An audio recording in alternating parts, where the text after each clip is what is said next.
kesadaran Aceh ber-Indonesia itu sudah muncul setidak-tidaknya tahun 1930-an. Sehingga sejak itu kata Indonesia muncul di dalam lagu-lagu Aceh, lagu daerah. Ya, saya catat nih, Mas Ani. Katanya tahun 70-an ayahnya itu belajar di Dayak, sudah ada lagu ini nih. Ya abna-ana jinsana Indonesia kum min naumikum undur ila wafnikum. Aceh nih. Apa? Wahai anak-anakku, ya bunayya dalam bahasa Arab yang asli, tapi ini bagus dari sudut sastra. Ya abna-ana, wahai anakku, ya anak saya atau anak kami. Jinsana, bangsa kita ini, bangsa Indonesia. Coba, tahun 1930. Kum min naumikum, bangun dari tidurmu. Undur ila wafnikum, lihatlah bangsamu. Nah, hebat ya, gitu ya Mas Fahri, terjemahannya. Tahun 1930. Menyusup Sumpah Pemuda hanya 2 tahun sesudah 1998. Coba. Masih ada. Waqoni anta abunli. Waqoni anta abunli. Salitun li abawaini. Waqoni anta hayati. Wa muna nafsu aini. Hebat. Ada kata Indonesia, ada kata waqon. Wahai tanah airku, engkau adalah ayahku. Engkau adalah yang ketiga dari kedua orang tua. Hebat kan? Jadi yang menghormati pertama ayah, ibu, bangsa, tanah air. Sama dengan Madura, ayah, ibu, pemerintah. Guru. Gitu. Wahai tanah airku, engkau adalah kehidupanku, segala puji dan persembahan jiwaku serta pandangan mataku kepadamu. Jadi visi bangun bersama itu di Aceh, saudara. Ternyata bukan hanya di Aceh. Di Jawa dulu kan ada lagu terkenal Subhanul Waqon yang dikembangkan oleh Nur Jawa, sama isinya. Muhammadiyah juga, coba. Kalau Subhanul Waqon itu ya lal waqon, ya lal waqon, ya lal waqon, hubul waqon minal iman, wala takun minal khirman, inhadu ahlal waqon, Indonesia biladi, anta unwanul fakhoma, kullu mayyatika yauma, qamihan yalqahimama. Berapa? Aduhai tanah airku, cinta tanah air itu adalah sebagian dari iman. Wala takun minal khirman, jangan takut menghadapi rintangan. Bangkitlah hai bangsaku.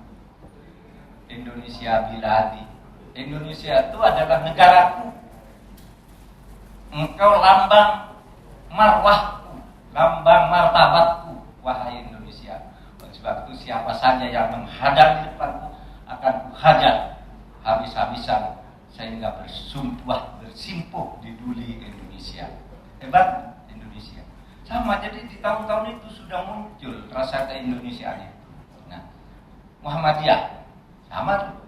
Sang surya telah bersinar, syahadat dua melingkar, warna yang hijau berseri membuatku rela hati. Sama dengan Aceh tadi. Kum min naumikum, sang surya sudah bersinar. Bangun Indonesia bangkit. Coba di tahun 30-an, saudara. Oleh sebab itu kita bangga dan terharu punya Indonesia yang berangkat dari kebersamaan, kebersatuan, lintas etnis. Katanya sih suku bangsa kita itu lebih dari 1360 pernah ditulis oleh Kementerian Dalam Negeri pada data statistik tahun 2011. 10 dulu. Bahasanya 726 bahasa. Pulaunya 17.508. Bersatu, ber-Indonesia tadi.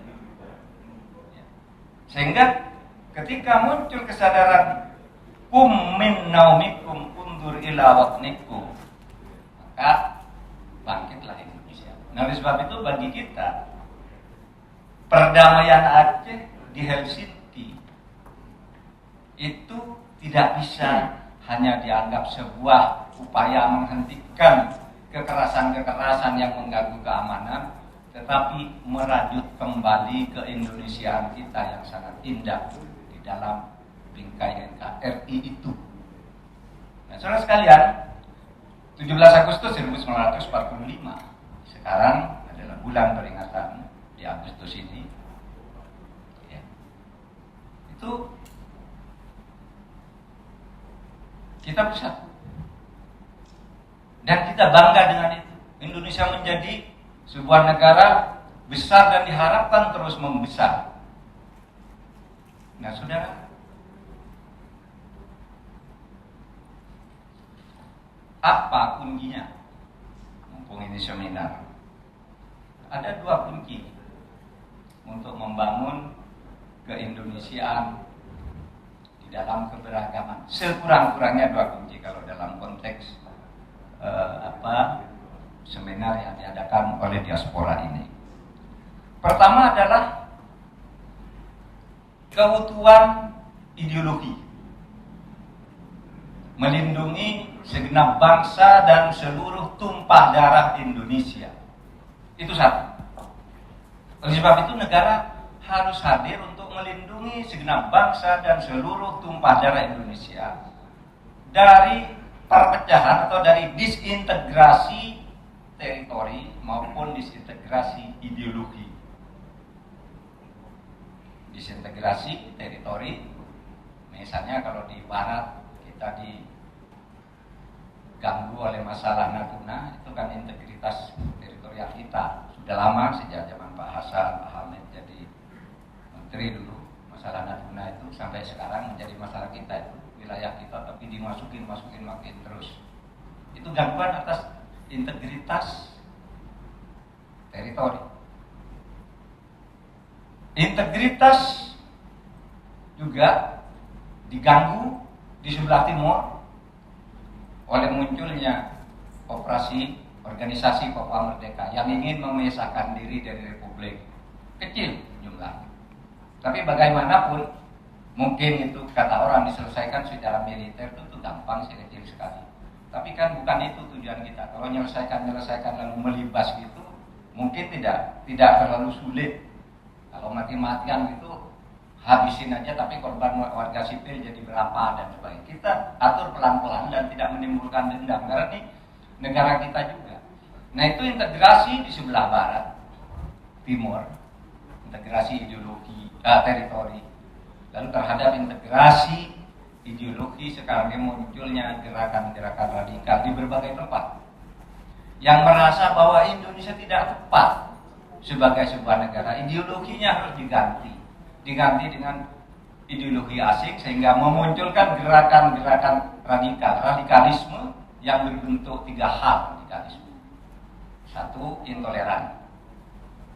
Yang kedua, wacana. Pertarungan wacana ideologi ini salah, yang benar ini. Kita mayoritas harus pakai ideologi khilafah misalnya. Intoleran betul enggak Islam, tapi yang lebih bahaya lagi dari radikalisme itu bentuk pemunculannya yang ketiga, yaitu terorisme. Nah, ini yang kita hadapi sekarang di bidang politik, hukum, dan keamanan. Nah, saudara sekalian, oleh sebab itu mari kita bekerja yang pertamanya menjaga keutuhan ideologi ini dengan banyak memberikan pengertian-pengertian kepada masyarakat bahwa Indonesia ini sudah final. Itu 1, ideologi. Nah, saudara, kalau bagi orang Aceh, bagi orang Islam, saya Saya tadi banyak ngutip-ngutip bahasa Arabnya karena banyak orang Aceh di sini.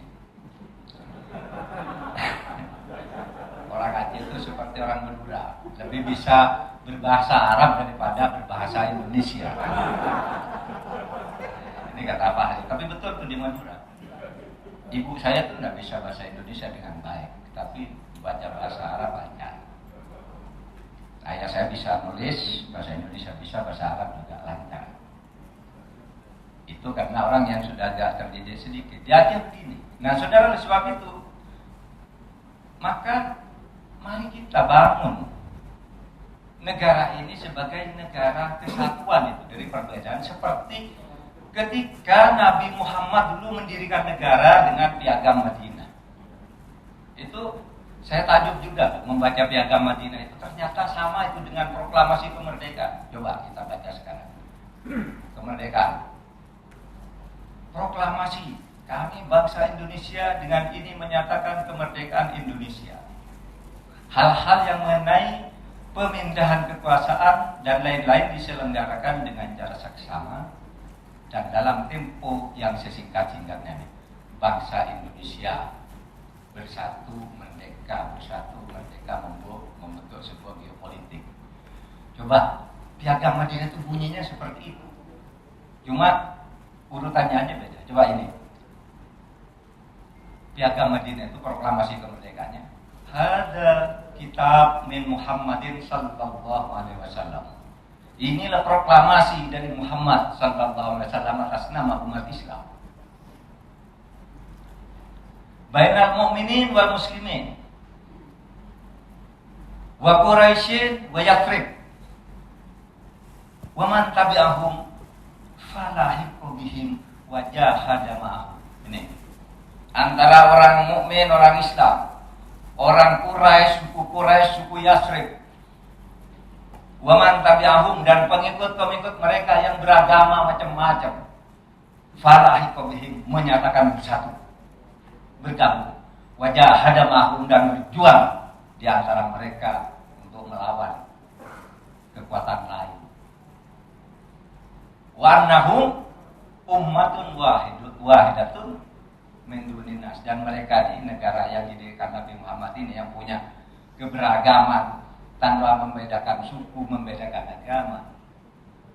Ummatun wahidatun adalah umat yang satu, negara, sebuah realitas geopolitik yang satu di tengah geopolitik umat manusia yang berbeda-beda. Sama ini dengan pidatonya Bung Karno. Oleh sebab itu, saudara, ideologi ini sudah benar. Yang harus kita pertahankan negara Pancasila ini. Karena itu sebenarnya itu kan merupakan hasil pergulatan sangat keras. Artinya secara intelektual, secara pergulatan ketemu di sini. Oh, kita ketemunya di Pancasila. Inilah yang dikatakan falahiqu bihim. Mereka bersatu membulatkan tekad yang sama untuk berjuang bersama. Itulah falahiqu bihim. Wajah ada maaf. Inilah Indonesia. Oleh sebab itu kita sedih dulu ketika Aceh. Kok Aceh ribut, ada yang ingin pecah menjadi Aceh mereka dan sebagainya. Kita sedih. Nah, sekarang sudah bersatu, mari kita jaga ini. Tadi bersatu itu kesatuan ideologi. Yang kedua, keadilan. Saudara, pemberontakan di berbagai negara, pecahnya suatu bangsa itu karena ketidakadilan itu sebenarnya. Oleh sebab itu kalau kita sudah punya kesatuan ideologi tadi, yang secara syar'i berkiblat kepada Nabi Muhammad saat membuat Piagam Madinah, maka kita harus bangun pemerintahan yang adil. Karena kalau pemerintahan tidak adil, itu kehancurannya lebih gampang. Kata Nabi dulu kan, kenapa kamu harus berlaku adil? Karena ketidakadilan itu menghancurkan negara. Sayyidina Ali yang dikutip oleh Ibnu Taimiyah, dikutip lagi oleh Nurholis Majid dan sangat terkenal di Indonesia, pernah mengatakan begini: Labaqo ad-daulah al-adilah wa in kanat kafiratan. Watafna ad-daulah ad-dhalimah wa in kanat muslimatan. Akan kuat dan bisa abadi suatu negara yang diperintah dengan adil itu, meskipun mungkin kafir tidak Islam, penduduknya banyak tidak Islam, kuat negara. Nggak usah pakai simbol-simbol Islam, kuat kalau adil. Watafna ad-daulah ad-dhalima wa in kanat muslimah.